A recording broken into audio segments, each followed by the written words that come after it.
नमस्कार विद्यार्थी मित्रांनो, क्रिएटिव्ह मॅथ्स मराठी या आपल्या लाडक्या युट्यूब चॅनलमध्ये तुमच्या सगळ्यांचं सहर्ष स्वागत आहे. इयत्ता 12वीचा निकाल नुकताच जाहीर झालेला आहे. बरेच आपले विद्यार्थी पास झाले. सर्व पास झालेल्या विद्यार्थ्याला आपल्या युट्यूब चॅनल कडून हार्दिक हार्दिक शुभेच्छा. तुमचं भविष्य लय भारी असावं अशी आमची अपेक्षा. तर मित्रांनो, आज आपण चर्चा करणार आहोत इयत्ता 10वीच्या बोर्डाच्या परीक्षेचा जो निकाल आहे 2025चा, त्याची एक महत्त्वाची अपडेट आणि सगळ्यात इम्पॉर्टंट अपडेट दुसरी ती म्हणजे 11वीची जी ऍडमिशन प्रक्रिया आहे त्या संदर्भात बोर्डाकडून किंवा विद्यापीठाकडून एक महत्त्वाची माहिती समोर आलेली आहे. ती समजून घेणं 10वीच्या निकालापेक्षा जास्त गरजेचं आहे, कारण निकाल लागल्यानंतर लगेच लगबग सुरू होते ती ऍडमिशन प्रोसेसची, प्रवेश प्रक्रियेची. आणि ती प्रवेश प्रक्रिया सुद्धा कशी असणार यावर आज आपल्याला चर्चा करायची आहे. पटकन जाऊयात पुढे. पुढे जाण्याच्या अगोदर झटकन चॅनलला सबस्क्राईब करा आणि त्या बाजूला असलेलं बेलचं बटन दाबायला विसरू नका.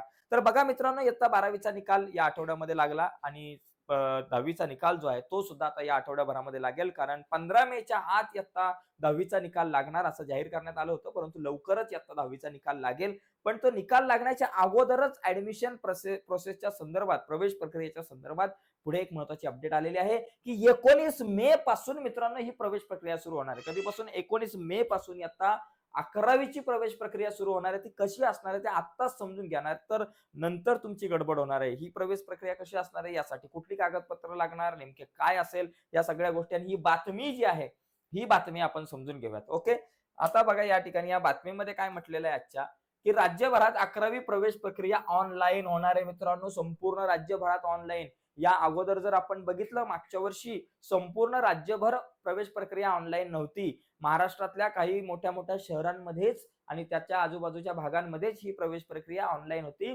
आणि बाकी इतर महाराष्ट्रातल्या सर्व ग्रामीण भागामध्ये ही 11वीची प्रवेश प्रक्रिया ऑफलाईन पद्धतीने होती. परंतु आता सगळीकडेच ऑल महाराष्ट्रात ही ऑनलाईन असणार आहे. बघा कशी, नीट समजून घ्या. बघा, असे असेल वेळापत्रक. विद्यार्थ्यांचे ऑनलाईन प्रोफाईल तयार करणे 19 ते 28 मे 2025 पर्यंत तुमचं ऑनलाईन प्रोफाईल तयार करायचं. ते कसं तयार करायचं आपल्या युट्यूब चॅनलवरती त्याची व्हिडिओ बनेल. विद्यार्थ्यांनी प्राधान्यक्रमाने भरणे. ओके, आणि 19 ते 28 मे पर्यंत आहे.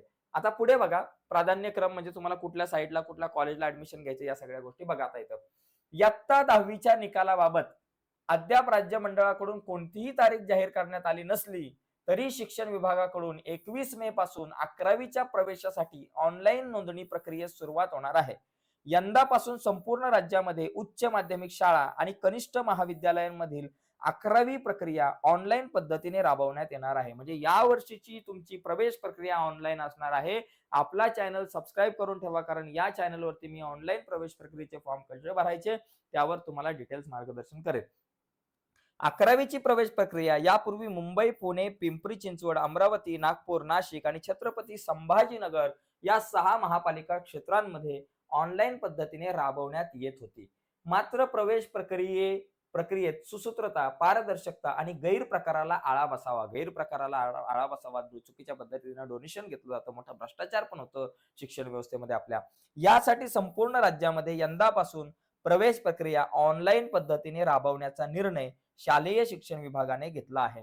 त्यानुसार ही प्रवेश प्रक्रिया राबवण्याबाबत शालेय शिक्षण विभागाने मंगळवारी पुन्हा शासन निर्णय काढत मार्गदर्शक सूचना जाहीर केल्या आहेत. तसेच प्रवेश वेळापत्रक सुद्धा जाहीर केलेले आहे.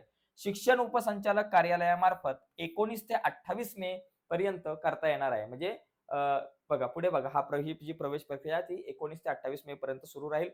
म्हणजे पुढे सुद्धा सुरू राहणार आहे. 19 ते 28 मे पर्यंत फक्त फॉर्म भरणं आणि त्याच्यानंतर पुढे बाकीच्या गोष्टी.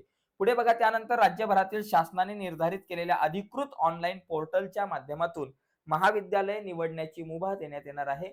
4 प्रवेश फेऱ्या राबवल्यानंतर सर्वांसाठी खुला प्रवेश नावाने विशेष फेरी राबवण्यात येणार आहे. तर एकंदरीत ही सगळी प्रवेश प्रक्रिया आहे ती ऑनलाईन असणार आहे यावर्षी.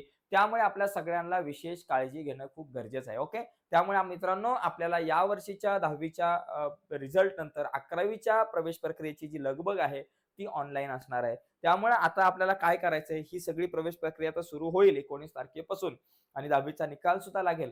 पण तो निकाल लागण्याच्या अगोदर 2-3 इम्पोर्टंट गोष्टी आहेत त्या तुम्ही समजून घेणं गरजेचं आहे. सगळ्यात पहिली महत्त्वाची गोष्ट म्हणजे ही जी काही ऑनलाईन प्रवेश प्रक्रिया असेल आणि कॉलेजमध्ये तर किंवा ऑनलाईन असेल प्रवेश प्रक्रिया, तर यासाठी नेमके कुठले डॉक्युमेंट्स तुम्हाला लागण्याची शक्यता आहे प्रवेश प्रक्रियेसाठी नंतर. तर त्यांची एक ते सगळे प्रवेश जे जे काही पत्रकं तुम्हाला लागतील, जे काही तुम्हाला कागदपत्र लागतील, ती सगळी आत्ताच जमा करून ठेवा. काय-काय लागतं? एकतर 10वीचा निकाल लागतो, तो तुम्हाला मिळेल. शाळा सोडल्याचा दाखला तुमचा एल-सी लागतो, ते तुम्हाला मिळेल शाळेमधून लगेच. आणि त्याचबरोबर उत्पन्नाचा दाखला काही विद्यार्थ्यांना लागू शकतो. त्याचबरोबर जातीचा दाखला लागू शकतो, डोमिसाईल सर्टिफिकेट लागू शकतो. तर ही जी काही सर्टिफिकेट्स आहेत, रहिवासी दाखला वगैरे, तर ही जी सगळी सर्टिफिकेट्स आहेत, ती सगळी आत्ताच जमा करून ठेवा. जर तुम्ही अजून उत्पन्नाचा दाखला काढला नसेल, तर तो काढून घ्या. जातीच्या दाखल्याची तुम्हाला आवश्यकता असेल आणि तुम्ही जातीचा दाखला काढला नसेल, तर तो काढून घ्या. डोमिसाईल सर्टिफिकेट नसेल काढलं, तर ते काढून घ्या. ते कसं काढायचं या संदर्भात तुम्ही काही लोकांना माहिती विचारून तुम्ही त्या सगळ्या गोष्टी काढू शकताय. कारण काय होतं, ऐन परीक्षेच्या टायमाला आपले बरेचसे विद्यार्थी जातात ॲडमिशन घ्यायला आणि मग नंतर मग विचारलं जातं, "बाबा तुमच्याकडे उत्पन्नाचा दाखला आहे का? ॲडमिशन थोडंसं फी कमी होईल. जातीचा दाखला आहे का?" पण आपल्याकडे या सगळ्या गोष्टी नसतात आणि मग त्यामुळे ऐन टाईमाला गडबड होते आणि मग आपण ऐन टाईमाला तहान लागल्यावरती विहीर खोदायला कसं जातो, तसं आपण ऐन टाईमाला जातो सगळ्या गोष्टी शोधायला, सगळी कागदपत्र शोधायला आणि मग ते कागदपत्र मिळवण्याच्या नादात इकडं वेळ निघून गेलेला असतो आणि ॲडमिशन प्रक्रिया लांबणीवर जाते आणि खूप सारी दगदग सहन करावी लागते, खूप सारा त्रास असतो. त्यामुळे मित्रांनो, या सगळ्या ज्या गोष्टी तुम्हाला लागणाऱ्या आहेत, तर त्या सगळ्या लागणाऱ्या गोष्टी ज्या आहेत, त्या सगळ्या आधीच जमा करून ठेवा. आणि त्याचबरोबर आणखी एक महत्त्वाची गोष्ट, इयत्ता 10वी पास झाल्यावर मला नेमकं कुठे ॲडमिशन घ्यायचं, ते पण लवकर आत्ताच ठरवा. निकाल लागल्यानंतर गडबड होते सगळी. तुम्ही म्हणाल, की मला एवढे-एवढे टक्के पडल्यावर मी इकडे-तिकडे ॲडमिशन घेईल. अशातला भाग नाही. तुम्हाला काय आवडतंय, तुम्हाला काय करायला आवडतंय, त्या अनुषंगाने ठरवा आणि तसं तुम्ही त्या भागामध्ये याच्यात ॲडमिशन घ्या. सायन्सला घ्या, कॉमर्सला घ्या किंवा तुम्हाला आर्ट्सला घ्यायचं असेल तर तिकडे घ्या किंवा आय-टी-आयला घ्या. तर आय-टी-आयची तर ऑनलाईनच प्रक्रिया असते. तर कुठे ॲडमिशन वगैरे तुम्हाला घ्यायचं तर लाईट गेल्यामुळे मी थोडासा थांबतो. आजच्या व्हिडिओमध्ये आपण इथेच थांबूयात लाईट गेल्यामुळं. पण थांबण्याच्या अगोदर मित्रांनो, नवीन असाल तर चॅनल सबस्क्राईब करा आणि त्या बाजूचं बेलचं बटन दाबायला विसरू नका. धन्यवाद.